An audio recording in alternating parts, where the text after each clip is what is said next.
오늘 아침 뉴스 연구소. 오늘 아침 뉴스의 맥을 짚어드리는 시간 뉴스연구소 두 분의 연구위원 오늘도 함께합니다. 뉴스톱 김준일 수석 에디터, 경향신문 박순봉 기자, 어서 오십시오. 안녕하세요. 예, 첫 번째 뉴스 어디로 갈까요? 권익위 채용비리 선관위 단독 조사. 선관위의 채용 비리를 그러니까 권익위가 조사한다 그거죠? 네. 지금 선관위를 조사하겠다고 여러 기관들이 너도 나도 나서는 그런 상황이거든요. 어디가 하겠다고 나섰어요? 지금 대표적으로 권익위 그리고 감사원, 국회 이런 기관들이 나서고 있고요. 그런데 선관위가 우리는 권익위 조사는 받을게. 그런데 감사원 감사는 안 받을래. 이렇게 밝히면서 또 논란이 생기고 있습니다. 일단 권익위는 어제부터 전수조사를 시작을 했거든요. 예. 원래는 선관위하고 공동으로 같이 하기로 했었는데 그런데 그렇게 하면은 봐주기 조사 되는 거 아니야? 이런 비판이 있었거든요. 네. 그래서 이제 이런 지적을 수용을 해가지고 선관위 빼고 단독으로 조사하기로 했습니다. 한 달간 집중으로 전수조사할 거고요. 그리고 어제 감사원도 우리도 선관위 감사하겠다 이렇게 밝혔거든요. 근데 선관위는 우리는 독립기구다. 우리 감사 대상 아니니까 독립성 침해하지 마. 이런 이유로 감사를 거부했습니다. 예. 지금 법 해석이 두 기관이 서로 다르거든요. 어떤 감사원하고 식입니까? 선관위하고요. 그러니까 선관위는 국가공무원법을 근거로 들고 있는데 여기 보면은 국회, 법원, 헌재, 선관위 여기 소속 공무원들은 그 기관에서 알아서 감사하도록 인사 문제는 그렇게 돼 있거든요. 그러니까 독립된 기관들이라서 그렇다 이런 취지인데요. 예. 또 반면에 감사원은 감사원법을 근거로 들고 있는데 여기 보면은 직무감찰에서 제외될 수 있는 공무원을 국회, 법원, 헌재 요렇게만 또 규정을 하고 있거든요. 그러니까 여기 선관위가 안 들어가 있어요. 그래서 감사원은 감사 대상이 된다 이렇게 맞부딪히고 있는 겁니다. 선관위가 감사원 감사 거부한 거는 역사가 있어요. 작년 대선 때였는데 그때 사전 투표함 관리 잘 못해가지고 그랬었죠. 뭐 소쿠리 투표함이다 이런 비판을 받았었는데 예. 당시에도 감사원이 감사하려고 했는데 선관위가 거부한 바가 있었습니다. 근데 다만 오늘 노태학 선관위원장 주재로 회의가 있는데 이 감사원 감사 수용할지 말지 이것도 논의 대상이거든요. 그래서 입장 변화가 있을 수도 있어요. 왜냐면은 이 내부 직원들하고 선관위원들은 또 입장이 좀 다를 수가 있습니다. 이렇게 선관위가 감사원 감사를 거부하니까 여당 김기현 국민의힘 대표는 용납되지 않는 일이다 이렇게 비판을 했고요. 그리고 국회는 국정조사 추진하고 있는데 이제 하자라는 데에 대해서는 여야 간 이견이 없습니다. 그래서 오는 12일 본회의 전까지 세부 사항들은 조율을 할 겁니다. 지금 뭐 정치권 반응은 어떻습니까? 좀 얘기 들어보니까 기본적으로 아까 김기현 대표 표현대로 여권에서는 굉장히 비판적이고요. 좀 인상적인 표현이 기억나는 게 이제 맛있는 반찬 고르는 거 아니냐 그러니까 이런 얘기를 하는 거예요. 감사원, 권익위 어느 쪽 조사를 받겠느냐 놓고 지금 선관위가 반찬 고르듯 하고 있는 거다. 네. 그리고 특히 이런 표현도 있었는데 다른 사람은 선관위가 자신들하고 권익위는 민주당 성향이다. 이런 식으로 규정을 한 셈 아니냐 이렇게 표현을 하기도 했습니다. 그리고 얘기 들어보니까 국민의힘의 정우택 의원실에서 지금 국가공무원법 개정 추진하고 있더라고요. 그러니까 공동 발의를 요청하고 있는 그런 수준인데 요거는 지금 사무총장이랑 차장이 스스로 물러났잖아요. 그러니까 이게 자퇴냐 퇴학이냐 이런 정도의 차이가 있는데 공무원 원래 징계 사유 있으면 퇴직 허용을 안 해주거든요. 그렇죠. 그리고 이제 징계 절차까지 다 거치는데 이게 왜 연금하고 관련된 문제이기 맞습니다. 때문에. 요거 그렇게 못하도록 하는 그 개정안 추진하고 있습니다.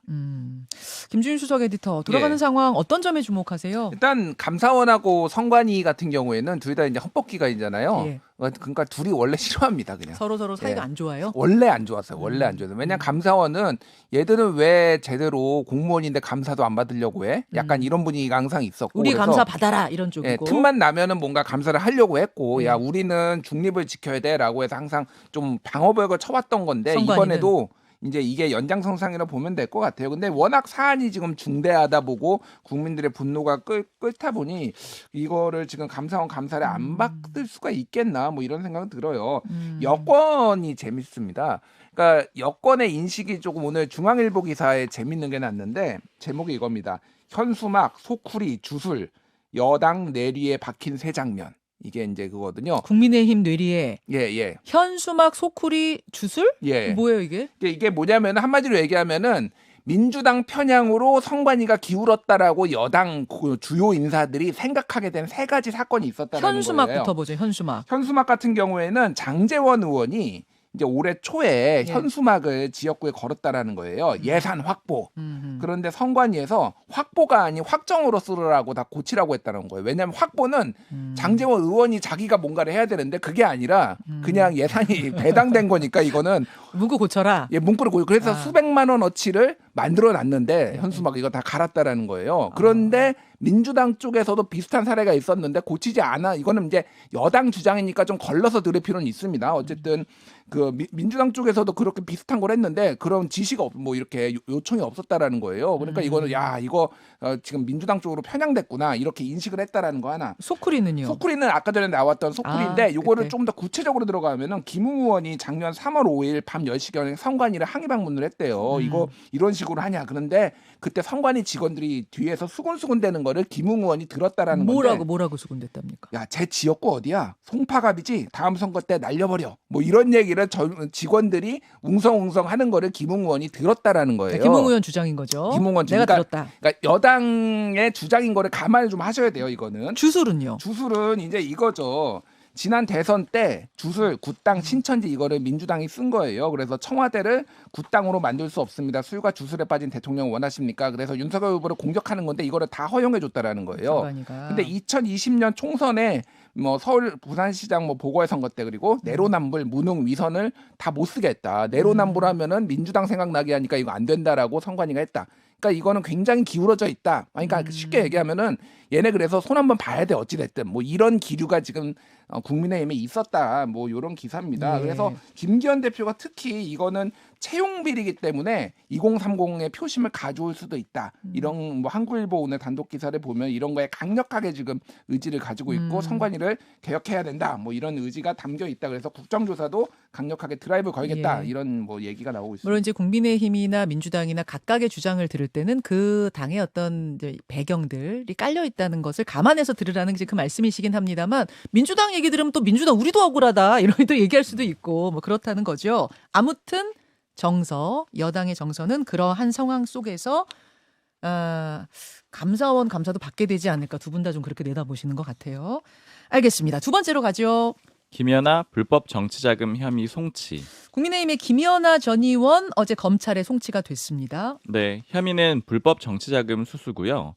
김 전 의원이 경기 고양정 지역구의 당협위원장이거든요. 근데 지난 1월에 시의원하고 당원들한테 운영회비를 걷어가지고 그 돈으로 선거 사무실 인테리어 비용 같은 걸로 썼어요. 근데 경찰은 김 전 의원이 개인적으로 이 돈을 쓰진 않았는데 다만 이 원외 당협위원장이 정치자금 모금을 못 하거든요. 예. 그러니까 이 점을 근거로 송치를 한 겁니다. 이 건은 내부 고발로 시작이 됐고요. 그래서 녹음 파일도 일부 공개가 됐거든요. 예, 근데 예. 그거 들어보면 김 전 의원의 육성으로 1월 말까지 납부 마무리하세요. 이런 표현들이 있습니다. 또 이 메시지도 있었고요. 그래서 이제 고발한 측에서는 이게 공천 대가다 이렇게 주장을 하는 거고 김 전 의원은 자발적인 거였다 이런 입장입니다. 이 의혹 불거졌을 때 김 전 의원한테 통화해가지고 한번 입장 물어본 적이 김연아 있는데 의원한테 네. 예, 예. 이게 공천 못 받은 사람이 음해하는 거다 이런 입장입니다. 그리고 민주당의 신현영 의원도 어제 경찰이 검찰에 송치했다는 사실이 좀 뒤늦게 알려졌거든요. 지난달 그 닥터카? 맞습니다. 이 혐의는 응급의료법 위반이고요. 말씀하신 대로 이태원 참사 때거든요. 예. 그때 닥터카 타고 현장 가서 논란됐었는데 자기가 다녔었던 명지대병원 응급차 타고 갔었거든요. 근데 그것 때문에 그 응급차가 늦게 도착한 거 아니냐. 그래서 도의적인 비판이 일단 있었고 또 이게 법적으로도 문제가 있다. 이렇게 경찰이 결론을 내린 겁니다. 근데 신 의원은 입장문 내놨는데요. 의원이기 이전에 의사로서 현장에 가는 게 소임이라고 생각을 했다. 검찰 조사 성실하게 임하겠다. 이런 입장 내놨습니다. 자, 김준일 수석 에디터. 예. 지금 뭐 정치권에 수사받고 있는 사람이 한두 명이 아니에요. 전현직 통틀어서. 오늘 아침에 지금 단독 기사 한국일보였네 단독 기사가 나왔는데 황보승이 국민의힘 의원이 정치자금법 위반 혐의로 지금 경찰로부터 수사를 받고 있다라는 건데 지난해 4월에 부산의 한 시민단체 고발로 이제 시작이 된 거예요. 예. 그래서 쉽게 얘기를 하면은 황보승희 의원도 비슷하게 출마 예정자들과 부동산 개발업체 회장에게 금품을 수수했다 이런 뭐 정황을 가지고 지금 수사를 받는 거거든요. 그래서 특히 부동산 개발업체 회장에게는 현금 수천만 원, 신용카드, 명품 가방, 뭐 아파트 뭐 이런 거를 제공받았다는 의혹이 있고요. 그리고 뭐 정치자금 관련 장부도 보고 있는데 장부에는 뭐 전현직 국회의원, 기초의회 의원 여기에 금액이 수백만 원씩 쫙쫙 적혀 있다라는 겁니다. 황보승희 의원은 일단은 부인하고 있는데 이혼을 했는데 황보승희 의원이 그러면 재산이 줄어들어야 되잖아요. 재산 분할을 하면은. 근데 오히려 재산이 지금 1, 2억씩 몇 억씩 늘었다라는 거예요. 지금 재산 거기에 대해 신고. 소명을 해야 되는 거군요. 예. 그러니까 어떻게 늘은 거냐 뭐 이런 것도 있고요. 지금 또 한 언론이 보도를 한 건데 그 국민의힘 최고위원 조수진 의원 관련해서 쌍방울 김성태 회장 지금 검찰 수사 받고 있죠. 네. 그리고 KH 배상윤 회장이 조수진 의원한테 이제 후원을 한. 그런데 이거가 쌍방울 김성태 회장이 수사를 받기 검찰 수사를 받으니까 이거를 반납한 게 이제 정보공개 청구로 드러난 거예요. 이게 중앙선거관리위원회 정보공개 청구로 드러나서 일단 조수진 의원 측에서는 이거에 대해서 이 언론에는 해명은 하지 않고 피하고 있다라고 하는데 이게 무슨 관계가 이거는 뭐 불법은 아닙니다만 현재까지는 이게 무슨 관련이 있거나 로비를 받은 거 아니냐 쌍방울이나 KH로부터 뭐 이런 것도 나와서 지금 전체적으로 좀 수사기관의 수사망이 굉장히 정치권에 전방위적으로 조금 가고 있는 것 같아요. 기존에 알고 있는 것들 외에 다른 뭐 조사 중인 사안 또 검찰에 송치된 사안들 쭉 정리해 주셨어요. 마지막 이슈로 갑니다. 타다 무죄 불법 콜택시 아니다. 그러니까 불법이라고 해서 중단됐던 타다가 그렇죠? 그 타다가 불법이 아니라는 대법원 판결이 나온 겁니까? 맞습니다. 그리고 사실은 결정타는 국회가 날리긴 했었어요. 어. 이 타다 서비스 이용해 보신 분도 있고 뭐 기억하시는 분도 계실 텐데 구체적으로는 없어진 거는 타다 베이직 서비스라는 거거든요. 그렇죠. 그 앱으로 11인승 이상 승합차, 그러니까 큰 차 호출해 가지고 타는 그런 서비스입니다. 네. 그러니까 호출 서비스라는 점에서는 이제 요즘에 쓰시는 거랑 비슷한데 이제 렌터카를 운전자랑 그러니까 즉 기사까지 포함해 가지고 고객한테 빌려주는 그런 방식이었거든요. 예. 그러니까 타다 쪽에서는 원래 이게 신개념 렌터카 대여 서비스다 이렇게 주장을 했고요. 택시 업계에서는 저거 불법 택시다 이렇게 맞섰던 겁니다. 렌터카다 택시다 맞습니다. 이런 맞대응이 있었어요. 특히 택시 업계가 강하게 반발했었고요. 그때 택시기사 한 명이 분신해서 사망하는 일도 있었고요. 결정적이었죠. 네. 검찰은 이재용 전 소카 대표하고 타다 운영사였던 VCNC 박재욱 전 대표 기소를 했었는데 이제 결과적으로 어제 대법원 최종 판결이 나왔는데 무죄, 합법적인 영업이었다 이렇게 판단을 내린 겁니다. 근데 이미 문제는 타다 베이직 서비스는 종료가 됐어요. 이게 원래 2018년 10월에 서비스가 시작이 됐었는데 네. 1년 뒤에 검찰이 기소했고요. 2020년 2월에 이제 1심 법원이 합법이다. 그때도 이렇게 판단을 내려줬는데 네. 그 다음에 민주당 주도로 이 그 타다 금지법이 국회를 통과합니다. 여야 의원 모두 통과를 시켰어요. 그러니까 유죄냐 무죄냐를 재판에서 다투고 있는 상황이었는데 국회에서는 타다 특별법, 그러니까 금지법, 네. 금지법이 통과가 돼버리면서 금지가 된 거죠. 운행이. 맞습니다. 그래서 그 다음에 이제 바로 베이직 서비스는 종료가 됐고요.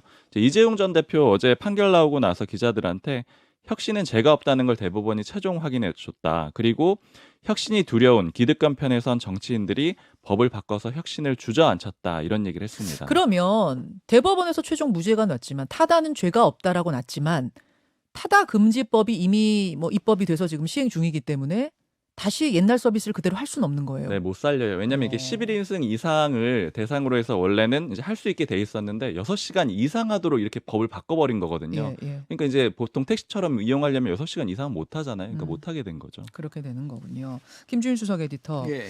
어제 뭐 이재용 전 대표 소감 발표한 거 보니까 정치판을 엄청나게 지금 원망하는 목소리가 뭐 강하더라고요. 네, 뭐 혁신이 죄가 없음이 최종 확인됐고 안타깝다. 그러니까 혁신을 만들어내는 기업가를 저주하고 기소하고 법을 바꿔 혁신을 막고 기득권을 이익을 지켜내는 일은 없어야 된다라고 얘기를 했습니다. 그래서 이제 요 맥락을 좀 이제 지켜보면은 사실은 이제 두 가지 부분을 볼 수 있을 것 같아요. 당시의 상황은 아까 전에 박순봉 기자도 얘기를 했지만은 70대 뭐 택시 기사가 분신 사망하고 막 이렇게 해서 약간 이거 함부로 손을 들어줘 타다를 완전히 손 들어주면은 큰일 나겠다. 약간 사회 갈등 조정 차원에서도 이제 그런 게 있었던 것도 맞아요. 사실은 대체적으로 이제 소위 말하는 진보 성격에 강한 민주당이나 미국의 민주당의 예를 들면은 실리콘밸리하고 굉장히 친하거든요. 그러니까 기술 혁신에 굉장히 친한데 어떻게 보면 상징적으로 한국의 민주당이 얼마나 보수화됐는지를 보여주는 거예요. 그러니까 기술 친화적이지가 않았다라는 거죠. 그러니까 이거를 아예 타다 금지법으로 만들어 버리고 그래서 최병천 전 민주연구원 부원장 같은 경우에는 지금 방금 전 페이스북에 올렸는데 민주당이 공개적으로 사과해라 이거. 아, 민주연구원 부원장이 그런 전에 거였어요? 전 민주연구원 부원장. 최병천 전 부원장인데 이거는 민주당이 공개적으로 사과해야 된다 이렇게 할 정도로 사실은 이제 이거를 바라보는 관점들이 여러 개가 있습니다. 중요한 거는 사회 조정 갈등이 있냐라는 거예요. 지금 뭐 국민의힘도 마찬가지고 왜냐하면은 지금 이런 일이 되게 비슷한 게 많거든요. 많죠. 예를 들면은 법 쪽에는 로앤컴퍼니가 만든 로톡이라는 서비스가 있어요. 여기를 통해서 수수료 받고 하는 건데 이게 분쟁가 가지고 지금 거의 다 망하게 생겼거든요. 이것도 그것도 있고 이를테면 성형 플랫폼 강남 언니 여기에서도 지금 의사협회랑 갈등이 있는데 이런 것들은 조정하고 산업을 만드는 거 이런 것들이 조금 정치가 할 일이 아닌가 그렇게 보여집니다. 여기까지 두 분 수고하셨습니다. 감사합니다. 김현정의 뉴스쇼는 시청자 여러분의 참여를 기다립니다. 구독과 좋아요, 댓글 잊지 않으셨죠? 알림 설정을 해두시면 평일 아침 7시 20분 실시간 라이브도 참여하실 수 있습니다.